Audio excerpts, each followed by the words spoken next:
hell is empty, and all the devils are here.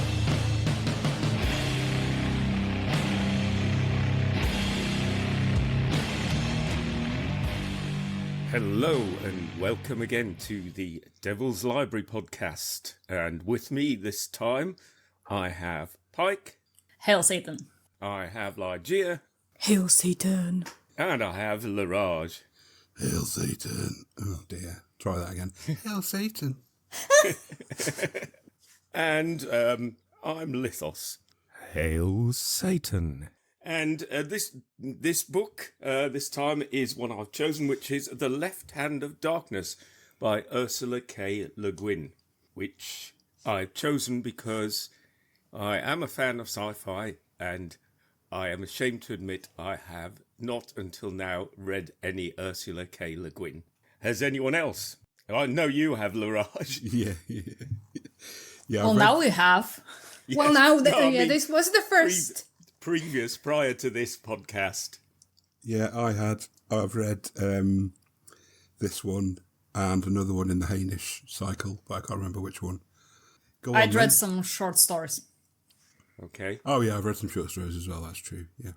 Okay, so it's only me then. I haven't read anything. This was the first. Well, It's not only you. I have. oh, I have- okay. Whew. Good. Good, it's good to have people who are coming in fresh. Yes. That's the word. Fresh Leguinas. Fresh linguinas. That sounds like Linguinas. something on a menu. Of a Yeah. restaurant. Zesty linguine. So who wants to have a go at summing this book up? Oh Christ! I don't think it is sum upable. Oh yeah, this is like how Well, the back cover gives completely the wrong summary. it does. It's What a surprise! the back cover says two people are walking on ice.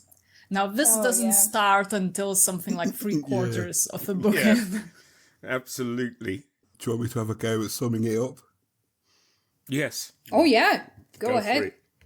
So, The Left Hand of Darkness is set in the very far future. It's been theorised around about the year 4800 BCE. It centres around a character called Genlei, who is a member of a loose federation of planets, one of which is Earth, where Genlei is from. And they're called the Ecumen, this loose federation. And whenever they discover a planet with life on it, they send what they call first. He's like an envoy, basically, but they have a particular name for it. So Genlei goes to this planet called Gethen, which in Earth in Terra language is basically winter. It's very, very cold, basically, all the time. And the place where he lands is a country on the Great Continent. There's two countries on there. One of them is called Karhide, which is where he goes, and the other one is, I can't remember, it starts with an O, or, I do know, but I can't pronounce it, Ortegana? Orgota? Yeah, Orgarain. It's called Orgarain. The people are Orgota, aren't they? Yeah, Orgarain. That's right. It just won't fit in my head, that word, I don't know why. And he is kind of like the envoy, the ambassador, to try and persuade the planet of Gethen to join the Ecumen, their loose federation of planets. And he has a particular supporter in the name of a character, a Gethanian character called Estraven. And we pick up the novel when Genlei has been in Karhide for about a year.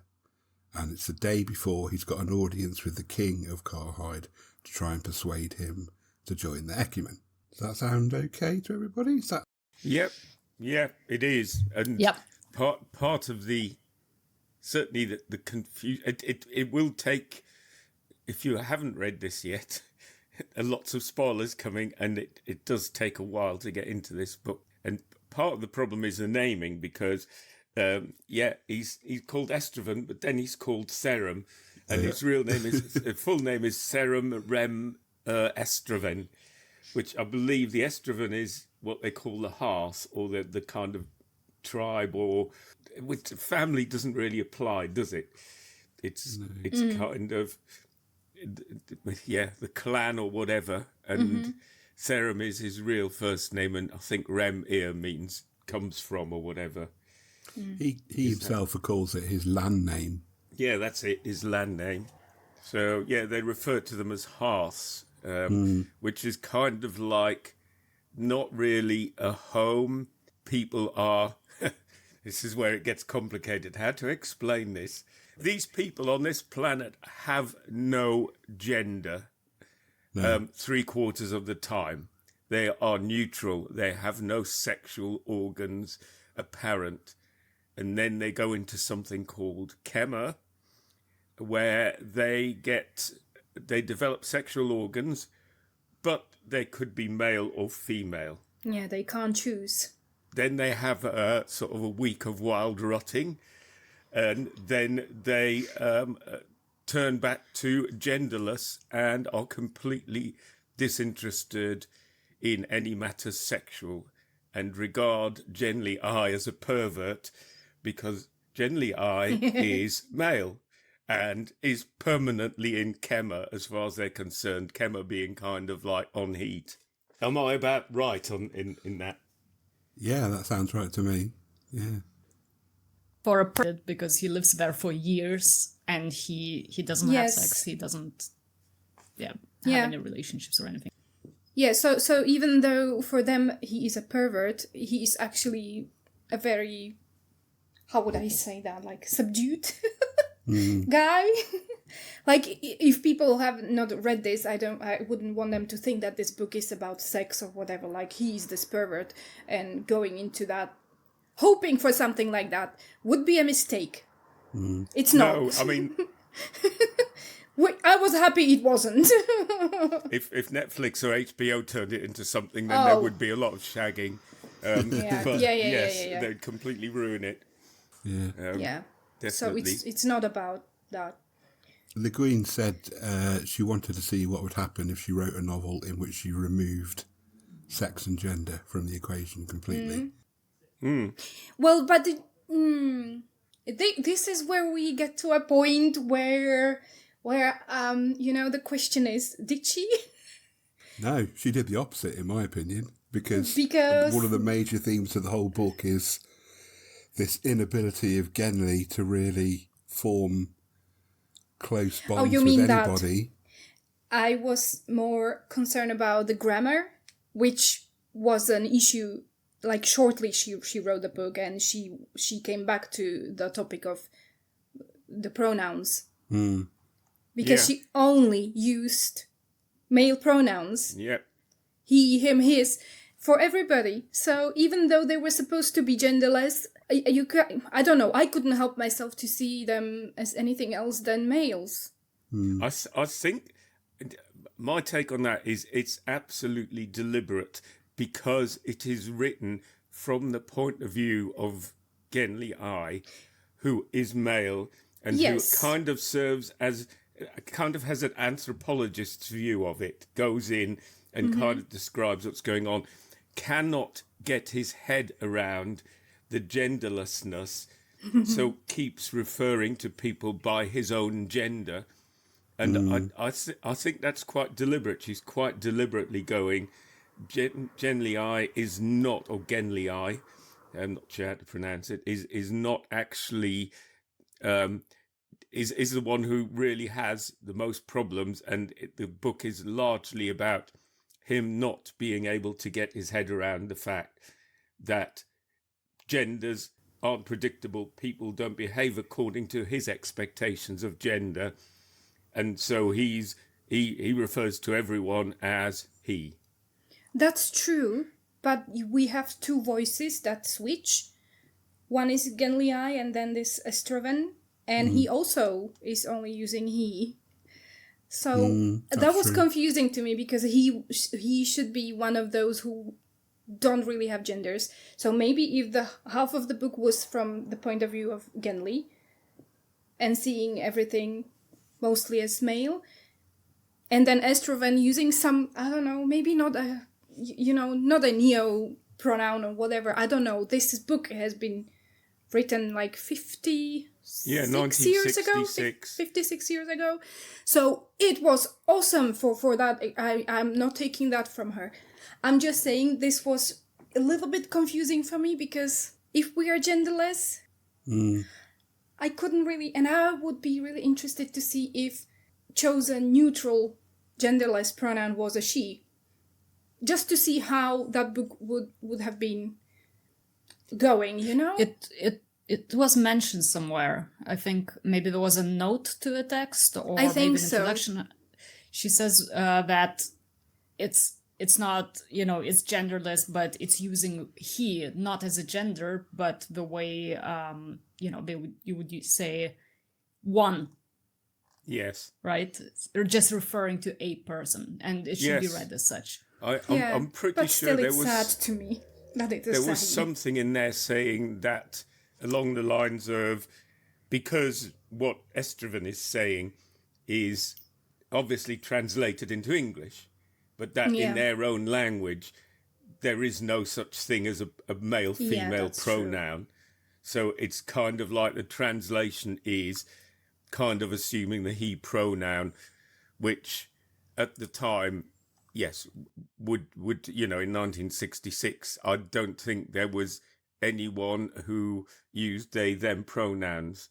So had she actually done that, that would have been phenomenally insightful and a lot of foresight. But I'm not familiar with the history of pronouns, like when we started using more pronouns. I have no idea, so maybe this is really just a current concept, not even that common everywhere, unfortunately. For some people this is still a big issue. I think from what I've read about what she said about her choice to use he predominantly, I think she did toy with the idea of inventing a pronoun, but decided it would be too difficult to do. Yeah, probably. I also think from some of the things that she's written that she maybe regrets that choice and possibly wishes she had done that in retrospect. But, she was a young writer. She said one beautiful sentence. I can't really tell you where, if this was a written paper or this was like she said it somewhere. But she said, I am haunted and bedeviled by the matter of the pronouns. Like forever after this book, because so many people asked her this, and she must have been a wonderful human being because she actually really thought about it. She was not like, no, this is how I did it and this is my book, We know authors like that. I'm not gonna mention names, but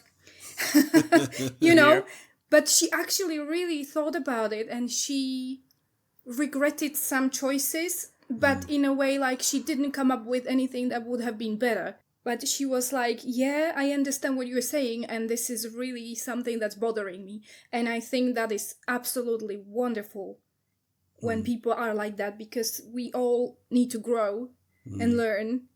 And she was trying, and that was the most important. So even if she uses the he, I love her for this. I love her so much for this. That she, Something that's she did think. Odd in the way she uses gender is the way once in a while she will describe some kind of emotions or actions as being gendered, as being feminine or masculine. And I found a lot of the time it just reads very, I don't know if it's the time that she was writing in, but it just reads weirdly. Say, I don't know, for example... displaying a womanly trait of whatever.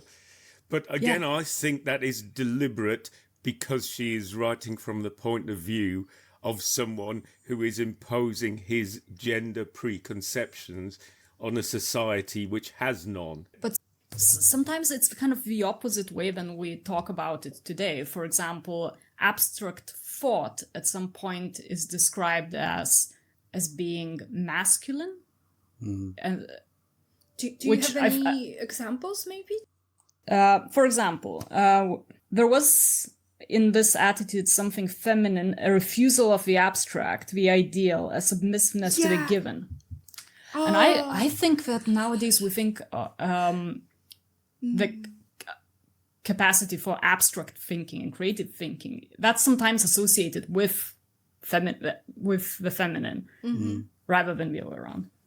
Yeah, but I took it certainly from when I read it, I took this all as not being her, as her putting herself in the position of a man who could not get over his gender expectations and was always, confused about what kind of, is this a man? Is this a woman? They are displaying these traits or these traits, because he just could not. And it took right until the end of the book for him to start getting his head around the fact that, no, I cannot put my gender expectations on these people.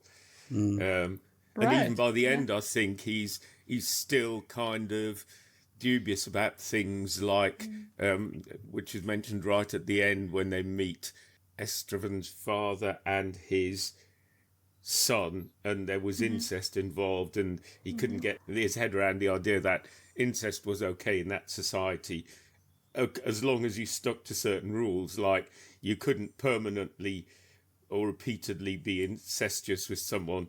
If a child was born out of incest, then that would be the last time you would go into what she calls chemering with that person, i.e. Sort of have sex with that person. I think. Please correct me if I'm wrong. I say this every time. There's no right, there's no wrong. Every piece of art is entirely subjective. It's except this one. Yeah, except this one. Sorry, Pike, you're right. There was also, I don't know, I'm assuming the foreword that I've got in the book from her wasn't written for this edition. I found that very interesting because it kind of goes into describing her idea of science fiction, and it's not just the gender in this that's revolutionary, it's the way she does science fiction, because at the time science fiction was largely science fiction. So she kind of calls it extrapolative. So it is the author extrapolating, if humanity keeps going on as we are and gets more technologically advanced, this is what will happen. Whereas what she's doing is speculation and kind of imagining, no, this isn't us. What if something was completely different? Like there's no gender. She was very big on thought experiments. She described a lot of her work as thought experiments. And like I said earlier, this idea of what a society without sex or gender might be like, how it would act, how it would develop, what sort of cultures and social norms might develop from that. Yes. But yeah, so the gender thing is a big part of the book. Are there any others that we picked up on? Yeah, I don't think it's like the main topic she was trying to. It was nicely all over the place. It was there, but there were themes that were also at least the same importancy. Is that a word? I think in terms of pure story, the themes are there. The themes of gender, the themes of politics, the themes of religion. They're there to put barriers in Genli's way, and that's purely in terms of the story aspect of the book. They're there to confuse him. They're there to make him not trust anybody. But they're also kind of like commentary. I mean, there's a fairly large political theme. You know, we've got a monarchy, one country that's basically a monarchy, and another country which is basically this kind of like Maoist, sort of almost communist. Bureaucracy. Yeah, it's the Vogons. The Vogons. Don't read poetry. Extremely bureaucratic and obsessed with paperwork. Oh. With their own secret police as well, which I thought was a lovely touch. Yeah. And they're the ones who also have shit food. Shit tasteless food. Whereas the more disorganised royalists who are constantly squabbling are actually really good cooks. Another thing. Yeah, that was a nice detail. Karahide also had two different ways to how it was governed between two different prime ministers, right? And that was juxtaposed. So you had Tybe, I don't know how you pronounce it. Yeah, I read it neither. as Tibe, Me who too. is described Tibe. as a populist leader who likes to make big speeches, project his voice, kind of push his agenda onto people, and kind of invoke the language of patriotism in order to push certain things through, which I'm sure rings in a very interesting way right now. Yeah. And then you have, on the other hand, Estroven, who was calm, preferred to do things quietly rather than broadcasting about it. Yeah, I mean, yes, his exile, Estroven's exile from Carhide, came about because he was not considered patriotic enough. And it was Tibe, however you want to pronounce it, who kind of like orchestrated that. Tibe. I like that, Tibe. Tibe. Sounds like a... You think so? I thought it sounded like a really weird eBay knockoff. You made it to sound be like a honest. rapper. No, to me it sounds alien a little bit, like T-Bay. they wouldn't necessarily follow the English, Yeah. you know? So it's Tibe. I don't know. And if we're going makes into sense to rappers, me. then Genli will be Genli I.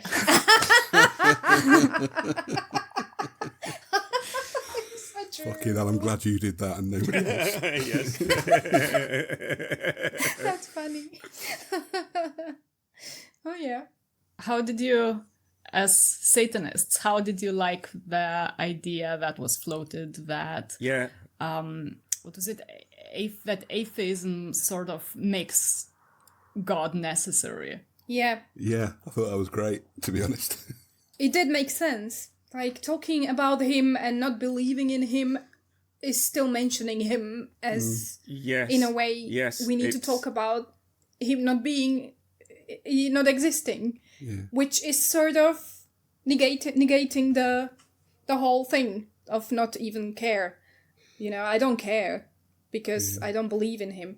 But it's so hard to actually... But how else would you say that you don't believe?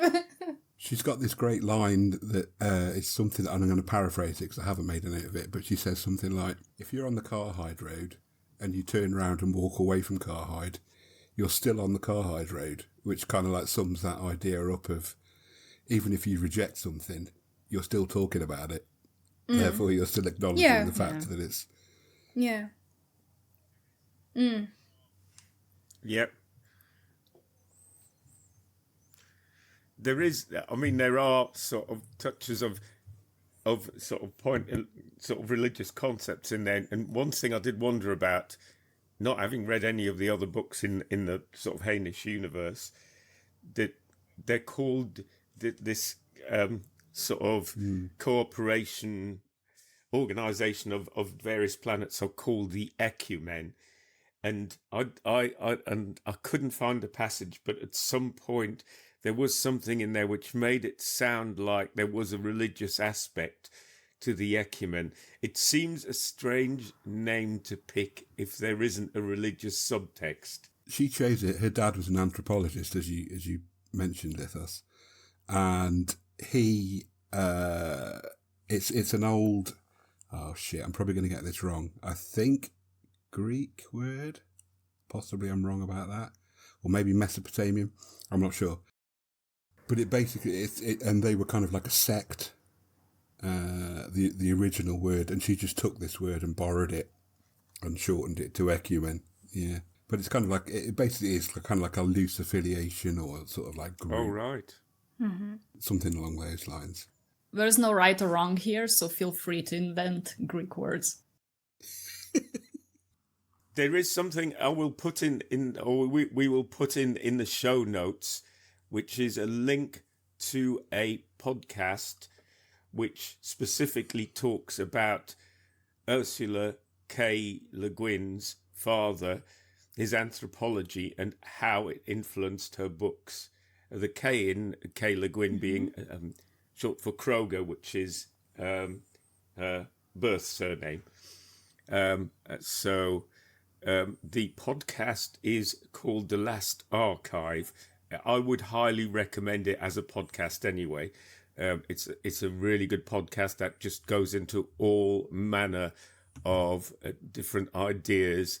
And the episode is called "The Word for Man is Ishi," ISHI. Link will be provided, but yeah, I don't know. Did you all listen to the podcast? Or Yeah, I did. Yep. Yeah, didn't manage that. I don't know if it was because I listened to the podcast, but reading the book afterwards, I almost felt like there was too much anthropology in it. Yes. It was definitely written with a heavy slant on the anthropological detail, yes. Random insertions of folklore, creation myths, and whatnot. Yeah, true. But she managed to create a really beautifully diverse world. Like so many cultures, so many dialects. She really did pay attention to these details. Like, I don't read that much science fiction, actually, almost none. And also movies. It's not my usual genre, so maybe I'm wrong, but from what I have seen, or like little margins of stuff, isn't it usually like it doesn't have to be necessarily a kingdom, but like one leader or like one group of the same leadership, whatever. But here it was like so diverse. Like, this was a prime minister, this was a king, the culture was different, the customs were different, like the etiquette was so different. He was so confused, and we followed the story of this guy trying to communicate with all these various, I don't know, people. There is this Star Trek, Star Wars kind of standard where they turn up, you know, especially Star Trek, they turn up on a planet and everyone from that planet is the same. All the Vulcans. Yeah, are the so same. it's not really, I'm not completely wrong here, right? No. not at all. The Yeah. kind of like the idea that has been lacking in that is lacking in an awful lot of science fiction is, yes, humans go off to all the humans that go off, they all speak American English for a start, and then they head off somewhere, and on that planet they have a universal translator, but Yeah. everyone speaks the same language, they all dress the same, they all look the same, and the idea that, you know, well, that's obvious patent bullshit. Yeah, You know, how? yeah. And I think this was beautiful because it didn't show just like little steps in the society, in one society, in one culture, but she really tried to experiment here. That was very enjoyable to me, but also confusing. So Yeah, there is a point where you think, hang on, where is he now? I've got a... what part every of the- third page, that was me, like, what now? I've got to say, it was one of the slowest reads I've ever done because I had Yes. to keep going back and like checking things, and then that's why in the end I got a digital copy as well, just so that I could do a quick search through and go, oh, what does that mean? Oh, who was he? Oh, right, you're using his first name now, kind of Yeah, thing. exactly. Like, this little change it confuses me so much because, you know, I didn't have that much time. Like, this month was a little bit hectic for me. But usually when you read a book, there are a few names and characters. Here, she was changing how she addresses these people. Again, people. I don't know if there are people. They are. They're humans.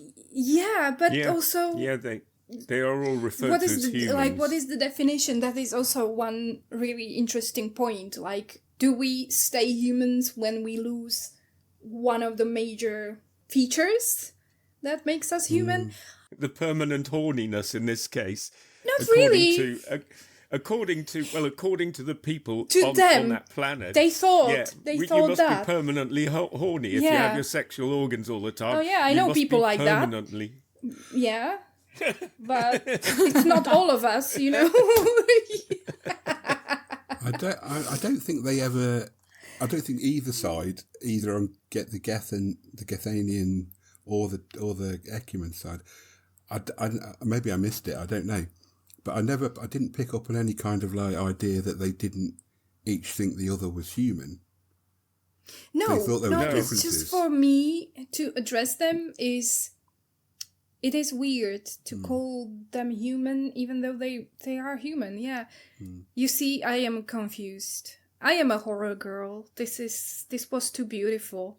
Well, you don't. I mean, I'm a big sci-fi fan, and I found it very confusing. It's not, it is a very complex and confusing read, and I think credit has to be given to her when you consider this was 1966, and most science fiction was spaceships and pew lasers and humans in the future where technology has solved everything, or they've had to fight the Martian invasion or whatever. She's kind of gone, nah, not doing any of that. I'm just going to completely pull this idea out my ass and make something of it. And that was not science fiction at the time. Yeah, true. And even, the big authors like Isaac Asimov that I read when I was much younger, it's kind of largely bullshit science fiction. It's all about technology will solve everything in the future. And if you look at specifically someone like Isaac Asimov, most of the important characters in his books are men. So, it's I am not going to have any dunking on Asimov. We are not gonna dunk on Asimov here. No. I'm not gonna. I know his name. I know he's an author and he's very famous. I have not read anything, so I can't. But maybe this comes to the point what we mentioned before, like the introduction in the book, where she says, for her science fiction is not predictive. It's descriptive of the presence. This is how she saw it. And maybe some authors, I don't know if it's Isaac, I don't know. But maybe some of them were more interested in, like, the future. Not predicting, but playing with that idea. Like, how could it be in 500 years? I don't know. So maybe that's the difference. I don't think she was interested in the technological aspects of what life would be like in the future at all. I didn't have that feeling. There's no technology. No. I mean, we know there is a ship. There's a ship and there's the Ansible device, and that's it. There was no description of the actual, like, how. No, really. And it was kind of like, no, it takes some years to get anywhere. Yeah. Ships don't find magic warp tunnels where they kind of pop up somewhere in 2 days' time. They've all got to go into hibernation, and, he's he's stuck there in the end because the amount of time it would take to get back to where he came from. Yes, he'd be in hibernation. He'd be that age that he still is, but everyone he knew would probably be dead. And also the communication he had, like he made that call, whatever, and he wasn't sure if that's gonna work, if it did work. So it was like, meh, I did what I could. Let's see. Let's wait. I found that very interesting that she didn't, force this idea like, oh, I will show you all these buttons and this is gonna, these lights and everything is gonna be looking at him like, oh, this is so cool. No. It was like, I will do what I can, but let's see. I think that to me was kind of like a sort of device to show eventually Genli trusted Estroven. Because all the way through the book, people were saying to him, just call the ship down. Just call the ship down, then we can believe you. Yeah. But he kept saying, no, that's not how we do things, blah, blah, blah. And then right at the end, he did. And he only did, in my opinion, because he grew to trust Estroven as an individual, as a person. And he said that, yeah. Bit late, though. Yeah, a bit late. Yeah. Well done, yeah, and he Genli. also was going to make it a condition when he met the king. He was going to make it a condition that he's only going to call the ship down after they've pardoned Estraven. But of course, they killed Estraven, the bastards. The fuckers. I was not expecting that to happen, to be honest. No. That surprised me. It was very quick. It was, Bam. yeah, it was just Yeah. like so many pages before it was this, I don't want to spoil anything, but We already spoiled everything. Yeah, okay. we already have. So the I mean, the I think if you survival. listen to a book podcast and you haven't read the book, you've kind of you've Yeah, got that's true. That's true. the podcast That's wrong. true. You listen to something else. So you know what I mean? That when they were moving through the snowy thing forever and ever, that part felt like I'm reading 800 pages, and I know that was done on purpose. I know that was the purpose of how slowly, like, we were supposed to feel how horrible this was. How horrible it was, and also the kind of like build up. They were forced to trust each other, and they were forced Yeah. to get to know each other. Yeah, Because but they had to work then together. his death was like 2 words. I'm like, Yeah, after yeah. all this long read, he just dies like this. I was like, oh my god, girl, why did you kill him like this? I had to read it twice because I was so gobsmacked. Right? Do you think Estraven knew that he had to die? I think he did. From Yes. the beginning of the journey, No. or when? I think towards the end, I think for him, you think. he thought that the only way he could possibly force this issue, because he knew that Genli would, if he'd still been alive, Genli would not have called down the ship until Yeah. Argovan had forgiven him and pardoned him. Argovan being the king. Yeah. Sorry, the king of Karhide. And the king would not have forgiven him. No.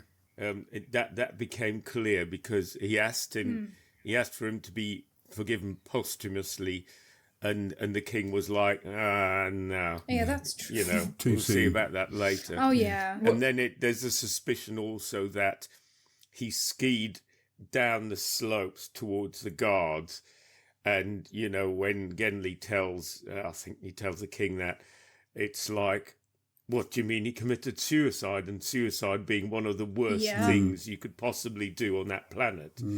He's going, did he kill himself? That you can't. There is nothing worse than that. There's nothing more dishonourable because they're big on honour. Yeah, that was interesting. One of the main concepts of the book that we haven't talked about yet, Shriftgethor. You can say it. Define it, please. Cannot do that. I don't think anybody No, can I because don't we're not Gathanian. Well, sometimes I think sometimes the closest definition is face. Or shadow, didn't they mentioned also using the word shadow Yeah. as your kind of your presence, your standing. I thought inventing a name for it, Shriftgethor, or whatever, however the fuck you're supposed to say it. Say it again. I can't Spell it. Shifgrithor. Was it Shifgrithor? Spelling bee. I'm going to look it up now. Leraje, Yeah, I'm spell going it. to look it up. Shiffy Giffy. Let's call it Shiffy Giffy. Shiffy Giffy. Oh no! What was that? Jiffy. Oh, that drink thing. Yeah. Oh. Oh, Gichimichi. God. Gichimichi. I hated that. I hated that so much. It was out of anything in the book. That name was awful. We're going I to think- drink some Shiffy. We could. I can't.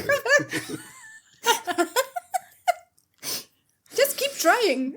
No, I can't. I can't fucking say the word. I just cannot say it. I'm not gonna even try. Shifgrithor. Shifgrethor. Yeah, I'm looking. I'm reading from the wiki entry, and the behaviour of people in Karhide is dictated by Shifgrithor, an intricate set of unspoken social rules and formal courtesy. But I believe he does say, the narrator Genli does say at several points, he can't really explain it in words. It is kind of this thing. Yeah, I do. I think it's one of those things that unless you grow up in that culture, you might understand it on an intellectual level, but you're never going to really understand it on a kind of like instinctual, how to behave, how to interpret it kind of level. Yeah, something like that. How did you feel about that? I forgot what they called it. The mind reading, mind Oh, the mind speak. communication. Yeah. That was interesting to me.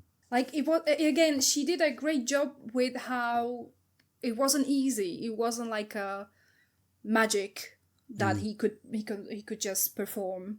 He wasn't sure, is it gonna work? Like, Yeah, because Genli had kept to. Didn't he trying. say at some point he had to learn it as well? Yeah. They had to go to a school or a class or something. Something, yeah. He had to learn. I think I would like to have this ability.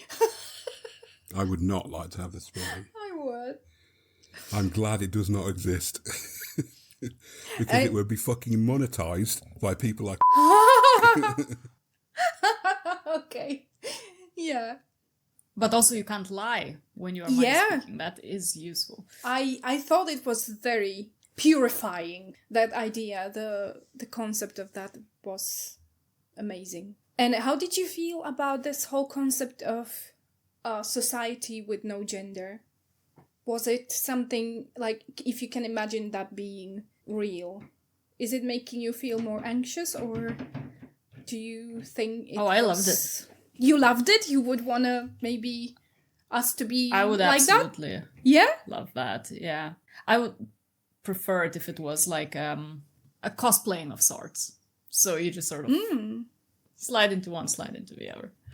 But you couldn't choose. Would that not bother you? Like, because that's what I understood. They couldn't choose if they are gonna be, the Khmer would be a male. Like, until it started to happen, they didn't know what's gonna happen to them. Yeah, and when it starts happening, whoever you are nearest to, who it's also happening to, they kind of like, you pick up on the person who's changing gender first, and then develop the opposite one. That's the way I understood it. Yes, but the first person didn't choose what they are going to become. So anybody could be a mother or a father to the child. And what was interesting, I was sort of expecting maybe a mention of like a gay situation. Why would that not be a possibility? Yeah, because she did pick up some flack for that. I'm not. This is not I'm not criticizing it. I'm I thinking think maybe because I think it's fair criticism, to be honest. Because is it? I think so. I mean, if you've got this idea where if someone goes into Khmer, the person that they're with automatically assumes the opposite that gender. was the thing. Like, what if there was a situation that I became a woman and the next person would also become a woman? Would that not be a nice thing? Like, just because it was the physical need, or was it the need to create another life? And I'm not sure about which one was. It was this Khmer only to have a child. Because this is how I read it, based on the heterosexual. Well, they also, I mean, it makes it quite clear that they do talk about sex and Khmer quite openly. Very openly, I love that. And the fact no that shame. Yes, there is. They actually do it for fun as well, because they do use contraception. Yeah, that was also mentioned. See, that's true. That's very true. And some of them somehow chose to be in this Khmer for prolonged time. Yeah, they're the perverts. Yeah, they were the perverts. The perverts, when the seers get together, they have perverts. And some of them were in celibacy. Yeah. So it's not just about the babies. We haven't yet talked about that little section of the book with, what's his name, Fax? Fax the Weaver. Yeah. Yeah. What did you think about that little? Because that was it's getting a bit kind of mystic there for a while. Yeah. Yes, yeah, it was. It was like, yes, they can actually foresee the future, but they kind of made a point of going, well, what's the point of asking us? Perfect uselessness of knowing the answer to the wrong question. Yeah. Yeah, that's it. Exactly. Exactly. So people would go, they would do this kind of magic trance thing, and then they would answer your question, but you have to pay them for it. and you're only allowed one question, and that's it. And you have know. to think how you ask, because Yeah, exactly. it's like, oh, I had this one try and I fucked it. And I think Fax also made it kind of clear to Genli that, Yeah. well, I think you've asked the wrong question here. Yeah, you know you're going to be part of, but you've asked the wrong question. So what's the point of knowing the answer? Yeah. Yeah, it's not going to change anything. Whether the answer had been yes or no, nothing would have changed. But this was, again, very genius from like the way she wrote this, because again, she could have done it sounding like a fairy tale.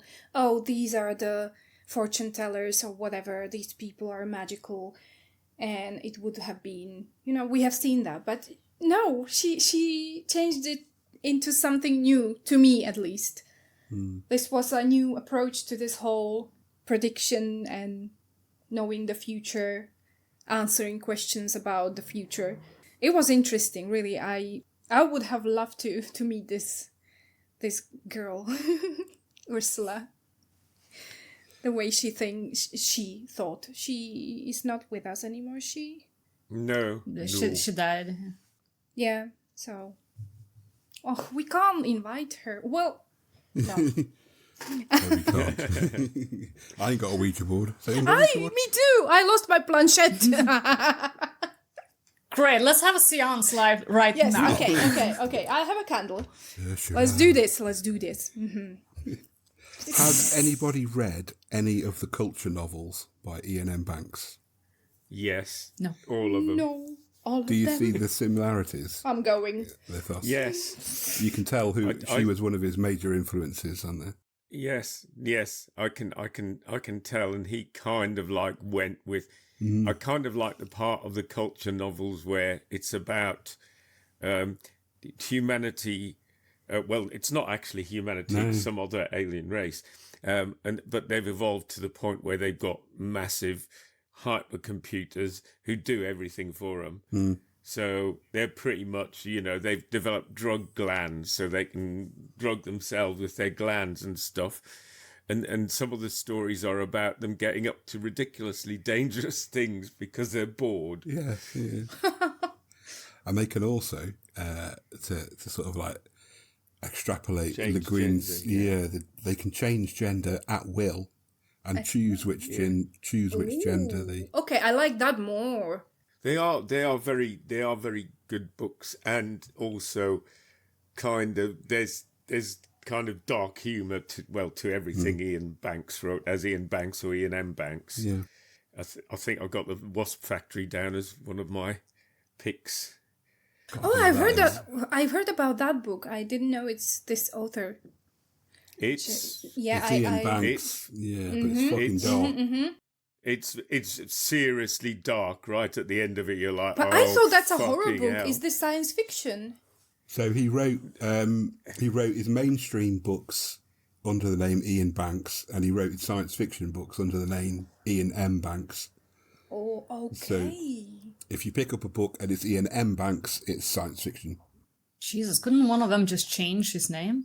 Exactly. Like, ooh, I already forgot what you said just now. Jesus Christ. So inconsiderate. Yeah. Yeah. How dare Choose you. your gender. But yeah, that's the two religions. The Handara, they're the ones who do the trans thing, and then the Yameshta, who believe in Meshi, who was a Handara, but someone came up and asked the question, what's the meaning of life? And, that is a forbidden question from there on in, because apparently he got into the trance. He saw the meaning of life, and at that point knew everything about everything. Time mattered not. He saw everything all at once, and he is kind of their god.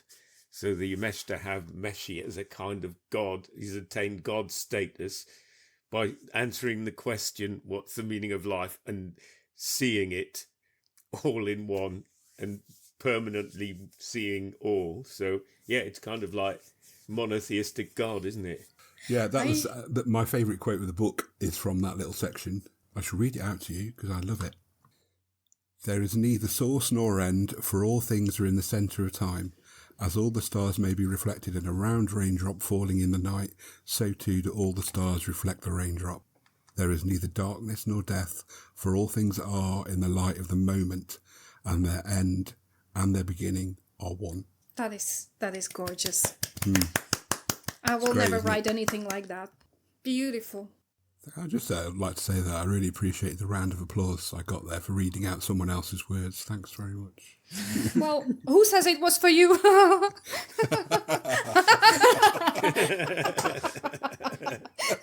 Sorry, Leraje. Fucking hell. Yeah. Burnt Yes. alive. Let's have some more. Yeah. Who else? Yeah, favourite quote. Well, I've made a note, and there are two. They're very short, but they're on the same theme, and one of them is, no, I don't mean love when I say patriotism, I mean fear, the fear of the other. And the other one is, what is love of one's country? Is it hate of one's uncountry? And I just found them really pertinent to what is going on in the world right now, which is why they stuck with me. That's so many people draw a line between patriotism and nationalism. But then others argue that there is no line. They both suck. Oh yeah, Yes. that is Yeah. true. Oh, did he steal your quote? And he had Yes. two. Yes. That is so Yeah, fair. I had the quote Lithos just read. I had the same, but it was a longer one, like longer version. But that was the summary of that. But yeah, I am looking for the other one, and I'm not sure which one. So All right, I go then. you can go. You can go. When action grows unprofitable, gather information. When information grows unprofitable, sleep. I think that's very useful. Yeah, Love that's that. a great That one. is Yes. that is good. It's a good way to put one foot in front of the other when things are overwhelming. Okay, I found mine, but this is why I couldn't find it because it's actually quite a piece. Do you mind me reading this whole No, go paragraph? for it. Oh, it's Do it. 2 pages. No. this Just that one paragraph. this is anyway. You will understand. And I saw that again, and for good, what I had always been afraid to see, and had pretended not to see in him, that he was a woman as well as a man. Any need to explain the sources of that fear vanished with the fear. What I was left with was at least acceptance of him as he was. Until then I had rejected him, refused him his own reality. He had been quite right to say that he, the only person on Gethen who trusted me, was the only Gethenian I distrusted. For he was the only one who had entirely accepted me as a human being, who had liked me personally and given me entire personal loyalty, and who therefore had demanded of me an equal degree of recognition and acceptance.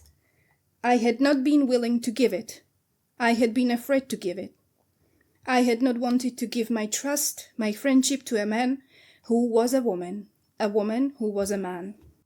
This spoke to me for personal reasons, and some of you know this whole gender thing is very personal to me because one of my children is trans, and I am worried how this world is gonna treat my baby. Yeah. And so it was hard for me to read this book because of all that gender thing. Not because of me. I know where I am. I am a happy female. I wouldn't change my gender for anything. I am happy. But not everybody is born like that. And in my head, in my heart, I don't judge this. I am curious. I want to know what people feel like. Even if it's fluid, it can be changing. And for me, I come from a place of loving curiosity. So if I ask about the pronouns, it's always because I don't want to hurt that person. But what is this society that's going a direction that is scary? Yeah. I mean, this might not make you feel better, but it's a learning curve. We had those in the past, we had to learn that gays exist. Hello, Oh, yeah. and we had to learn that, women have rights, and it's always hard for people who are caught right at that intersection. Yeah. And it's rough going, but we've always moved forward better in the end. Well, I do hope so. But you mentioned something very interesting now. Did you say women have rights? Oh. I'm sorry. Get back in the kitchen right now. It is a good quote specifically because I think it is actually, you picked the quote that represents the main theme of the book. All the other bits about the society. You think so? You think this was the main... To me, the main theme was the developing friendship, overcoming the differences in culture, and that actually the person who usually you'd read the book from the perspective of is not the one who's being a dick, but in this case it is. For large parts of the book, Genli is being an absolute dick because he doesn't trust the one person who has his best interests at heart, and the reason he can't trust him is for the simple reason that he's neither man nor woman. Yeah. And that Genli can't handle, and I think that is the main theme of the book and the friendship that develops. When you say it like this, yes, I agree. But I also see themes of like the sentiment of no concept of war, for example. That was very interesting to me. And also, it was not an ideal or perfect society in any case, but all the crimes, or there was murder, there was, it was on such a small scale. It was not that like world war. They never had that. They didn't know what that means. And I think she was trying. Tell me if I'm wrong.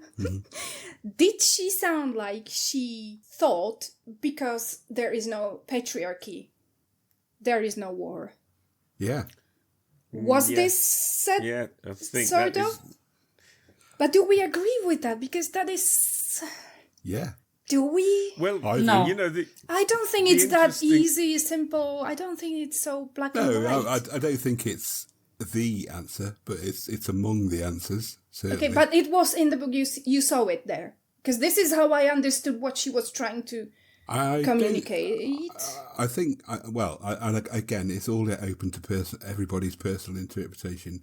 I think she was making the point that because it's a genderless society, the need for overt masculinity removed the need for overt aggression. The competition between genders and between usually males. But this is such a cliche, It is a cliche, but there's an element of truth to it as well. I'm not suggesting it's the sole cause of war at all, but I think it certainly plays a part. I mean, she made it quite clear that, when it was said that, well, they have no concept of war, but there are tribal squabbles and people get stabbed and people steal, and yet there is violence and there is murder. Violence, but it's not on a... But they haven't kind of industrialised feuds to the extent of... So the concept of having an army is like... What? Yeah. It's all on an individual level. It's one person against one person, so it's an assassination or it's a murder. But there's the border squabble at Guin when Genli goes across and the house he's staying in gets set on fire. Yeah, something like that. Which really confused me when I read it, because it was like he said he'd just woken up from a dream.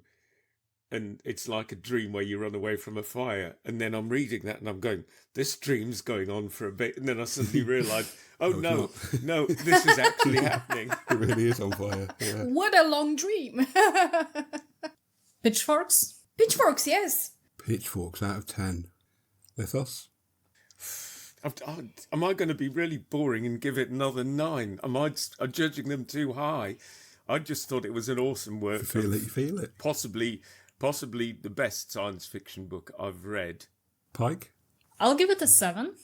I found all the anthropological stuff interesting, but I kind of felt like it came at the expense of character depth. It was hard for me to really get a feel for any of characters very much because they're also stoical and matter of fact about everything, irrespective of how hard things get. Ligeia? I will choose to say it this way. I will give it a 9 for how innovative the whole concept, many concepts of this book were, and how thought-provoking. I loved the questions she asked.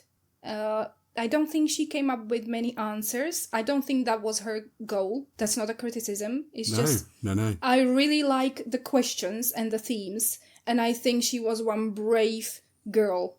I love her for that. And the writing was maybe 7 for the writing for me, personally. There were parts of these books where I actually really struggled to not fall asleep. And this is me, my ADHD brain, not being able to focus on so many names and planets and blah, blah, blah, So please, bear with me. I know that for me, books like this are really challenging because I really wanted to understand what's going on. But also my washer was going and my kids were texting and I just really... I didn't like that I had to go back and it was like the motivation, I was losing it because of that. So for me, the read was really challenging, but maybe I need to read it at some point in my life where I will have a lot of time during the day and read it slowly and just enjoy that book. And I will give it an 8 because I do love it. I think she set out what she achieved to do. She didn't, Ligeia, I agree with you, she didn't offer any answers. Mm-hmm. And that was part of the attraction for me. I like that. Mm-hmm. As a big David Lynch fan, I like not having the answers handed to me. He's famous no. Yeah. And it really, to me, it's kind of like that whole cycle, the Hamish cycle, and that book in particular sort of like marked a maturation of the genre of science fiction. Mm-hmm. It went from being kind of like macho men running around in unexplainable spacecraft zapping aliens to something a lot more thought-provoking, and became much the better. The whole genre became much the better for it. So, next episode is going to be our Halloween special. Ligeia, do you want to tell people what we're going to be reading? Okay. Spookies, are you ready for this one? This is gonna be a classic read. This is a book called Rosemary's Baby, and we chose it because of reasons. If you haven't read it, please read it, or at least watch the movie, or both. That would be the greatest thing, because we are coming back to Satan. Hail Adrian. Adrian! Yeah. But we took a little break and now we need to get back to the roots. And if you listen to that podcast, You're all going to hell. Or at least you are not going to heaven. Or possibly you're just going to die and rot like everybody else. Yeah. Oh. So Rosemary's Baby will be next. We all watched the movie the other night, didn't we? Yeah. The original. It was really nicely shot. Yeah, so good. Beautiful. Yeah. Also sort of funny in places, but terrifying when you take Have the any whole of us thing. read the book before? No, I haven't. No. Nope. I am curious because I have seen the movie and I'm interested. Have you, Leraje? Yeah. You have read everything! I know. Okay, next time is the Bible. Come on. No, I've read that too. Don't make me read that again. I know. Christ on a bike, we can spend 10 minutes on the Bible. Just What, like pissing? you can spend 10 seconds and go, it's a load of bollocks. Pitchforks, 0. Misogyny, yes, 10 pitchforks, maybe even more. So it's written by a guy called Ira Levin. Do you know the other famous novel that he wrote? The Bible. No, he did. Bible. I actually went to answer that then.